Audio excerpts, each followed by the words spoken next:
Welcome back, beer tubers. Today I'm going to dig a beer out of the cellar that I reviewed a couple years ago, Firestone Walker 15th anniversary beer.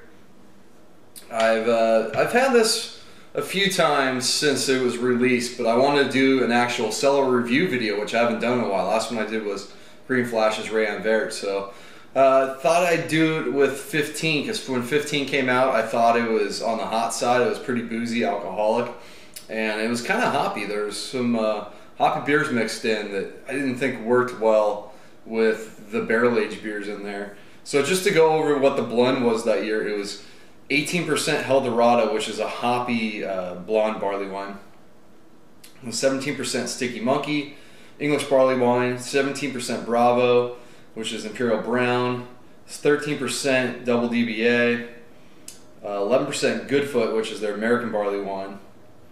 It was 10% Velvet American, 9% Parabola, and 5% Double Jack. So to me, the combination of the Eldorado Double Jack with the Goodfoot kind of mixed in gave it a little hoppier character. So you know, I got to pour it out. It's like a darker mahogany color. It's certainly probably the lightest blend. It's definitely lighter than this year's. Probably by far the lightest blend based on my memory of. I've only had some of those like 10, 11, 12 only once or twice. So I believe those were darker beers. Yeah, aroma-wise, you're not picking up any booziness.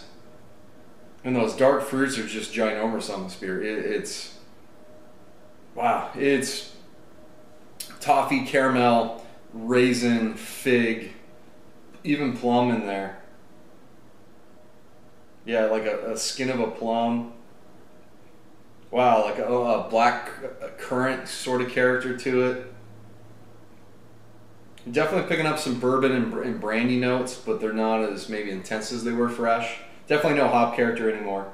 It's really mellowed out. It smells more along the lines of a port, but with a lot of that caramel toffee note to it. Brown sugar is in there, like a touch of molasses character. So let's dig in. Cheers.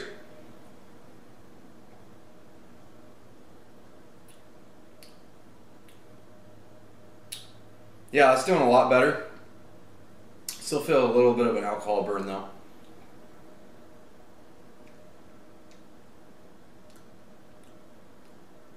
Yeah, it's more drinkable. Still a little bit of booziness in the back end after 2 years. I aged this mostly at room temperature in my house, and then I moved it to my storage locker, when was that? Maybe back in April, earlier this year.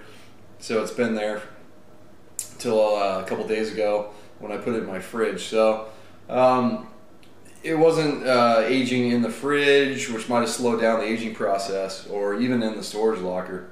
It follows the nose pretty well. I mean, all those characteristics I named out in the nose, you certainly taste them. They're more integrated in the flavor, but I'm also picking up a little bit of a milk chocolate character. So it's that sort of Merkin Parabola mixture kind of coming through. And yeah, no hops on the flavor. Alcohol's a little more present on the flavor than it is in the aroma. Other than that, you're just getting those darker fruit characteristics.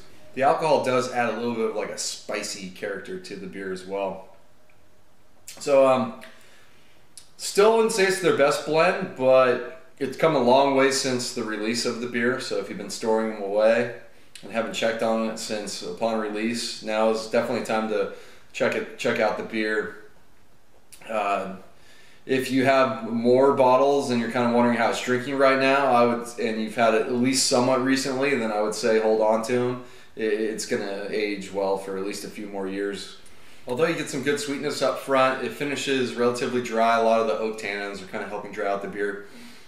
There's maybe a little tiny bit of oxidation in there. I don't know if it's kind of hard to tell. To me, it could be from the wood characteristic from the barrel, and some of those tannin characteristics are kind of acting like maybe a slight oxidation note, but it's pretty minor on the finish, so I wouldn't worry too much about it at this point.